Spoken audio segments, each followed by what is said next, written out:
Hello, dear viewers. Assalamu alaikum and good afternoon to all of you. So far, we have completed digestive system, and today we are going to take up another topic that is respiration. तो चलो start करते हैं. Respiration क्या होता है? तो respiration की term पढ़ने से पहले आपको याद रखना है कि बहुत सारे स्टूडेंट्स को कंफ्यूजन रहता है ब्रीदिंग और रेस्पिरेशन में. तो पहले हम ब्रीदिंग टर्म जो है उसको हम एक्सप्लेन करेंगे शॉर्ट में. तो यहां पे आपको याद रखना है जो ब्रीदिंग ब्रीदिंग का मतलब क्या होता है. ब्रीदिंग का मतलब होता है inhalation of oxygen and exhalation of carbon dioxide. तो ब्रीदिंग का मतलब क्या होता है? ब्रीदिंग का मतलब होता है inhalation inhalation of oxygen inhalation of oxygen and exhalation of carbon dioxide exhalation of carbon dioxide exhalation of carbon dioxide. inhalation का मतलब होता है जब हम एनवायरमेंट से इनटेक करते हैं ऑक्सीजन का हमारी बॉडी में, तो उसको हम बोलते हैं इनहेलेशन. और फिर जो कार्बन डाइऑक्साइड हमारी बॉडी में बनता है, जो हमारे सेल्स में बनता है, उसका क्या होता है? उसका रिलीज होना एनवायरमेंट में, यानी कि कार्बन डाइऑक्साइड जब रिलीज होता है हमारी बॉडी से to outside into our environment, उसको हम बोलते हैं एक्सहेलेशन. तो दोनों जो ये यहाँ पे हैं इनहेलेशन और एक्सहेलेशन, इसको हम मिला के बोलते हैं ब्रीदिंग. तो सिंपली आपको याद रखना है ब्रीदिंग का मतलब होता है जब हम ऑक्सीजन लेते हैं बॉडी में और जब हम कार्बन डाइऑक्साइड रिलीज करते हैं आउटसाइड, तो उसको हम बोलते हैं इसको हम बोलते हैं शाबाश ब्रीदिंग. अब इसके साथ ही जो हमें जो टर्म पढ़नी है, जो हमारा टॉपिक है आज का, वो है रेस्पिरेशन. तो रेस्पिरेशन क्या होता है? तो देखिए, आपने ऑलरेडी पढ़ा है डाइजेस्टिव सिस्टम. तो डाइजेस्टिव सिस्टम में हमने पढ़ा है कि वहां पे क्या होता है, वहां पे डाइजेशन हो जाता है फूड का. और हमने ऑलरेडी पढ़ा है वहां पे जो कॉम्प्लेक्स फूड होता है वो कन्वर्ट हो जाता है सिंपल फूड में. तो सिंपल फूड में हमने जो आपको एग्जांपल दिया था वो है ग्लूकोज होता है वहां पे सिंपल फूड में. इसी तरह से फ्रक्टोज होता है वहां पे सिंपल फूड में. इसी तरह से अमाइनो एसिड्स होते हैं वहां पे सिंपल फूड में. अमाइनो एसिड्स होते हैं शाबाश. फैटी एसिड्स होते हैं फैटी एसिड्स होते हैं शाबाश. उसके अलावा वहां पे ग्लिसरॉल जैसे मॉलिक्यूल्स बनते हैं. और बेटा वहां पे क्या होता है जब एब्जॉर्प्शन होता है, एब्जॉर्प्शन में हमने बोला आपको जब ये सिंपल मॉलिक्यूल जो होते हैं जब ये चले जाते हैं हमारे स्मॉल इंटेस्टाइन से इनटू आवर ब्लड, फिर ब्लड जो होता है वो इसको ट्रांसपोर्ट करता है इनटू सेल्स. यहाँ पे हमने एक स्ट्रक्चर बनाया है जो आप देख रहे हैं, ये एक सेल है. ये सारे के सारे जो मॉलिक्यूल जो होते हैं, ग्लूकोज हो, फ्रक्टोज हो, अमाइनो एसिड्स हो, फैटी एसिड्स हो, ग्लिसरॉल हो, ये सिंपल मॉलिक्यूल्स होते हैं. और ये सिंपल मॉलिक्यूल जो होते हैं इनका ट्रांसपोर्ट हो जाता है कहां पे? सेल के इनसाइड. और हमें पता ही है सेल जो होता है that is the structural and functional unit of our life. वहां पे क्या हो जाता है? वहां पे इन मॉलिक्यूल्स की एसिमिलेशन हो जाती है. तो एसिमिलेशन हो जाती है. एसिमिलेशन में क्या होता है? एसिमिलेशन में इन मॉलिक्यूल्स को स्टोर किया जाता है और फिर इनको यूटिलाइज किया जाता है. वही हमें इसमें पढ़ना है कि जो जब ये एसिमिलेट होता है फिर उसके बाद एक मैकेनिज्म होता है, एक प्रोसेस होता है जिसको हम बोलते हैं रेस्पिरेशन. और रेस्पिरेशन में इन मॉलिक्यूल्स को, या जो हमें जहां पे एक एग्जांपल देंगे ग्लूकोज की, इस ग्लूकोज को क्या हो जाता है. ठीक, तो वही हम आज इसमें पढ़ने जा रहे हैं. फिलहाल हमने यहाँ पे बनाया है एक स्ट्रक्चर, ये है सेल.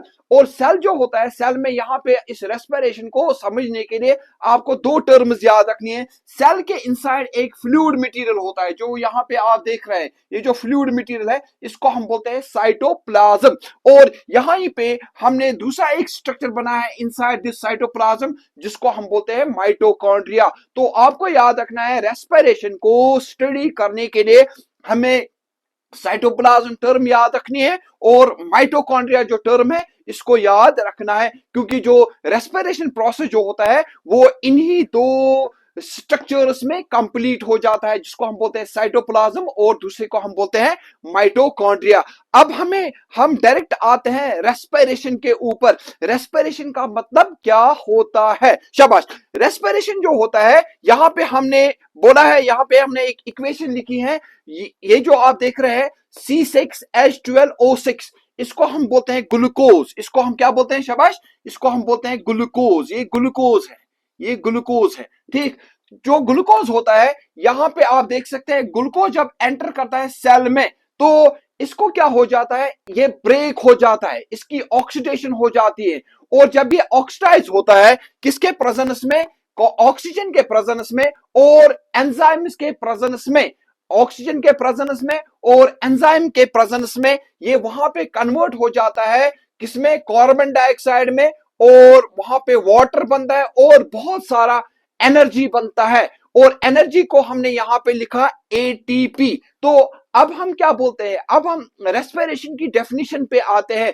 तो रेस्पिरेशन हम बोलते हैं, ये एक ऐसा प्रोसेस होता है जहां पे क्या हो जाता है? जो ग्लूकोज होता है वो ब्रेक होता है, किसमें? सेल के इनसाइड। और जब ये सेल के इनसाइड ब्रेक हो जाता है, वो हमारे लिए एनर्जी प्रोवाइड करता है। तो हम बोलते हैं रेस्पिरेशन का मतलब होता है biological oxidation of food material to provide energy in the form of ATP molecules. तो इसको हमने in the form of equation, इस रेस्पिरेशन को हमने यहां पे रिप्रेजेंट किया in the form of equation. तो रेस्पिरेशन में हम क्या बोलते हैं? हम बोलते हैं रेस्पिरेशन एक ऐसा प्रोसेस होता है जहां पे ऑक्सीडेशन हो जाता है, किसका? इस रेस्पिरेटरी सबस्ट्रेट का, जिसको हम बोलते हैं ग्लूकोज।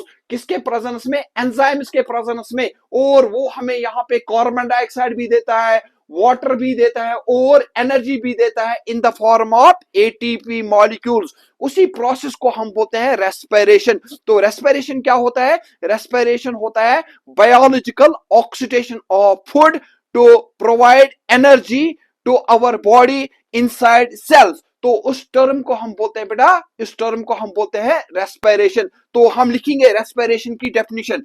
रेस्पिरेशन में हम बोलते हैं it is the biological oxidation biological oxidation of food biological oxidation of food। जो फूड होता है यहाँ पे, जो आइडियल फूड होता है किसके लिए? रेस्पिरेशन के लिए। वो होता है ग्लूकोज, वो होता है, शाबाश, glucose. To biological oxidation of food यानी कि glucose to release energy, to release energy, to release energy in the form of ATP, in the form of ATP inside cells, in the form of ATP inside cells।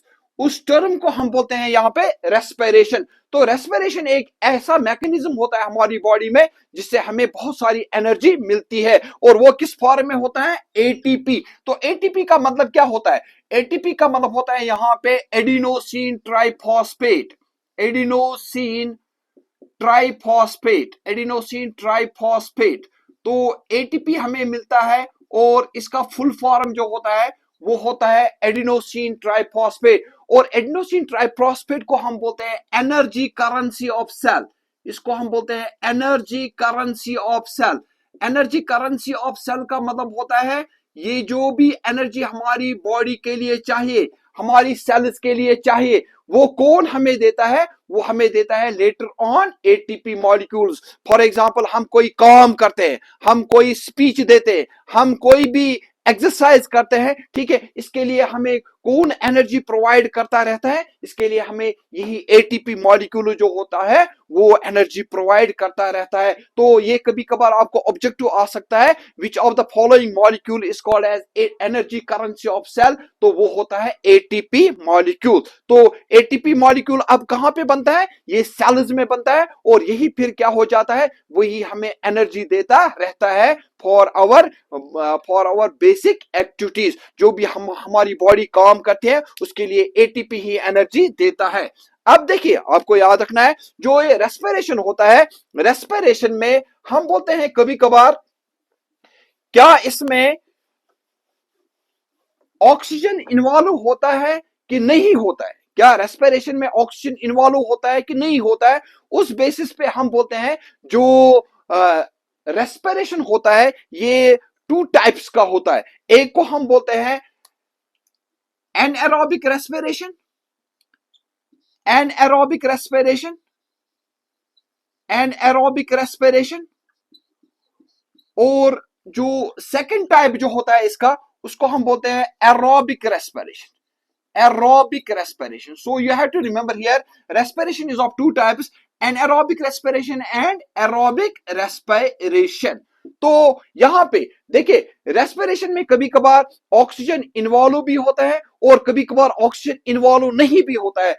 किस respiration में oxygen involve होता है और किस respiration में oxygen involve नहीं होता है, उसको हम बोलते हैं एनारोबिक या एरोबिक रेस्पिरेशन। तो पहले हम देखते हैं एनएरोबिक रेस्पिरेशन। एन का मतलब होता है विदाउट, एन का मतलब होता है without oxygen, without oxygen, without oxygen, यानी कि वो रेस्पिरेशन जो इन एब्सेंस ऑफ ऑक्सीजन में होता है, वो रेस्पिरेशन जो इन एब्सेंस ऑफ ऑक्सीजन में होता है, उसको हम बोलते हैं एनएरोबिक रेस्पिरेशन। तो ये जो एनारोबिक रेस्पिरेशन होता है, अब हमने यहां पे सेल दिखाया है, यहां पे आपको याद रखना है ये कहां पे होता है, ये सिंपली होता है कहां पे, साइटोप्लाज्म। ये आपको याद रखना है। जो एनारोबिक रेस्पिरेशन होता है इट अकर्स इनसाइड साइटोप्लाज्म, ये साइटोप्लाज्म के इनसाइड हो जाता है। ठीक, अब इस एनारोबिक रेस्पिरेशन में अगर ऑक्सीजन इन्वॉल्व नहीं होता है तो इसमें क्या होता है, फिर क्या होता है इसमें, शाबाश, यहां पे हमने दिखाया है। ये देखिए, ग्लूकोज जो है, ग्लूकोज जो होता है एंजाइम्स की मदद से, ये जो एंजाइम्स होते हैं जो प्रेजेंट होते हैं साइटोप्लाज्म में, ये कन्वर्ट हो जाते हैं किसमें, शाबाश, ये जो ग्लूकोज होता है एंजाइम्स की मदद से ये कन्वर्ट हो जाते हैं into two molecules of pyruvic acid, या उनको हम बोलते हैं पायरुवेट मॉलिक्यूल्स। तो हम यहाँ पे लिखेंगे इस एनारोबिक रेस्पिरेशन में क्या होता है, यहाँ पे जो ग्लूकोज होता है, ग्लूकोज जो होता है, शाबाश, ग्लूकोज जो होता है वो कन्वर्ट हो जाता है। ग्लूकोज जो होता है इसमें बेसिकली होते हैं 6 कार्बन, इसमें क्या होता है, क्योंकि इसका फॉर्मूला जो है C6H12O6, तो यहां पे इसमें 6 कार्बन होते हैं, तो ये 2 मॉलिक्यूल्स, ये किस में कन्वर्ट हो जाता है, 2 मॉलिक्यूल्स ऑफ पायरुविक एसिड में, 2 मॉलिक्यूल्स ऑफ पायरुविक एसिड में कन्वर्ट हो जाता है, 2 मॉलिक्यूल्स ऑफ पायरुविक एसिड में, शाबाश, कन्वर्ट होता है। और इसके अलावा यहां पे आपको याद रखना है जो ग्लूकोज होता है ये एंजाइम्स की मदद से होता है, ये एंजाइम्स की मदद से होता है कन्वर्ट, ये एंजाइम्स की मदद से कन्वर्ट हो जाता है into 2 molecules of pyruvic acid. और पायरुविक एसिड जो होता है इसमें एक मॉलिक्यूल में 3 कार्बन होते हैं, तभी हम बोलते हैं जब 3 और 3 कंबाइन हो जाएंगे वो बनेगा 6 कार्बन वाला कंपाउंड। ठीक, तो एंजाइम्स की मदद से, और ये बेटा कहां पे होता है, साइटोप्लाज्म में होता है। ये जो ग्लूकोज होता है ये साइटोप्लाज्म में कन्वर्ट हो जाता है into 2 molecules of pyruvic acid. लेकिन जो आपको एग्जाम में पूछा जा सकता है, इस प्रोसेस को हम क्या बोलते हैं, जब ग्लूकोज कन्वर्ट होता है into 2 molecules of pyruvic acid, उस प्रोसेस को हम बोलते हैं ग्लाइकोलिसिस। इस प्रोसेस को हम बोलते हैं यहाँ पे ग्लाइकोलिसिस, इस प्रोसेस को हम बोलते हैं यहाँ पे ग्लाइकोलिसिस। ग्लाइको मतलब होता है ग्लूकोज, लिसिस का मतलब होता है ब्रेक डाउन, तो ग्लूकोज का कन्वर्ट होना इनटू पायरुविक एसिड, इसको हम बोलते हैं ग्लाइकोलिसिस। और एक इसका दूसरा एक नाम भी है, इसको हम बोलते हैं एम्बडन, एम्बडन मियरहॉफ, मियरहॉफ पार्नोज पाथवे, पार्नोज पाथवे, इसको हम दूसरा नाम भी बोलते हैं एम्बडन मियरहॉफ पार्नोज पाथवे। तो ईएमपी पाथवे भी हम इसको बोलते हैं। तो ग्लाइकोलिसिस जो होता है इसका जो दूसरा नाम है इसको हम बोलते हैं ईएमपी। ईएमपी का मतलब होता है एम्बडन मियरहॉफ पार्नोज पाथवे, ये इसका दूसरा नाम है, जिसमें क्या होता है, ग्लूकोज जो होते हैं एंजाइम्स की मदद से, जो साइटोप्लाज्म में प्रेजेंट होते हैं एंजाइम्स, ठीक, और फिर वो क्या हो जाते हैं, वो कन्वर्ट हो जाते हैं 2 मॉलिक्यूल्स ऑफ पायरुविक एसिड में। तो इस प्रोसेस को हम बोलते हैं एनारोबिक रेस्पिरेशन। और सबसे जो इंपॉर्टेंट पॉइंट जो है, जो एनारोबिक रेस्पिरेशन होता है जो कि साइटोप्लाज्म में होता है, इसमें कम एनर्जी निकलती है। ये जो एटीपी है ना, एटीपी में आपको याद रखना है कितना एटीपी बनता है, तो इस एनारोबिक रेस्पिरेशन में सिर्फ टू मॉलिक्यूल्स ऑफ एटीपी बनते हैं, टू मॉलिक्यूल्स ऑफ एटीपी बनता है, टू मॉलिक्यूल्स ऑफ एटीपी बनता है। और जब एटीपी ब्रेक होता है हमारी एक्टिविटीज को परफॉर्म करने के लिए, तो आपको याद रखना है एक एटीपी जब ब्रेक होता है ना, एक एटीपी जो है जब ये ब्रेक होता है वो तकरीबन 35.5 kilo joules per mole of energy देता है। Kilo joule 30.5 kilo joules per मोल, यानी कि एक एटीपी जो होता है वो ऑलमोस्ट इतना एनर्जी हमें देता है जब ये ब्रेक हो जाता है। तो आपको याद रखना है, अब एटीपी जो है हमारी बॉडी में शाबाश कौन सा काम करता है, एनर्जी देने का काम करता है। जब ये ब्रेक होता है तो हमारी बॉडी को एनर्जी मिलती है, वो कितना होता है 30.5 किलो जूल्स होता है। तो किलो जूल जो है is a unit of energy. तो अब हमने समझ लिया ये जो एनारोबिक रेस्पिरेशन होता है इसमें कम एनर्जी मिलती है हमें, ठीक, सिर्फ 2 ही एटीपी मॉलिक्यूल्स बनते हैं as compare to aerobic respiration जो है इसमें बहुत ज्यादा एनर्जी हमें मिलती है। ठीक, अब देखिए यहां पे क्या ये यहां पे स्टॉप हो जाता है? नहीं। तो अब आपको याद रखना है जो ऑर्गेनिज्म्स एनारोबिक रेस्पिरेशन दिखाते हैं इनको हम बोलते हैं एनएरोब्स। वो ऑर्गेनिज्म्स जो शाबाश क्या करते हैं, जो एनारोबिक रेस्पिरेशन दिखाते हैं उनको हम बोलते हैं एनएरोब्स। तो पहले हम बोलेंगे आपको दूसरा एक पॉइंट, जो ऑर्गेनिज्म्स एनारोबिक रेस्पिरेशन दिखाते हैं उनको हम बोलते हैं एनएरोब्स। जरा एग्जांपल, फॉर एग्जांपल कौन कौन से ऑर्गेनिज्म जो है एनारोबिक रेस्पिरेशन दिखाते हैं? बैक्टीरिया दिखाते हैं, यीस्ट दिखाते हैं। इवन जो हमारी बॉडी होती है जब हम विग्रस एक्सरसाइज करते हैं, जो हमारे मसल्स होते हैं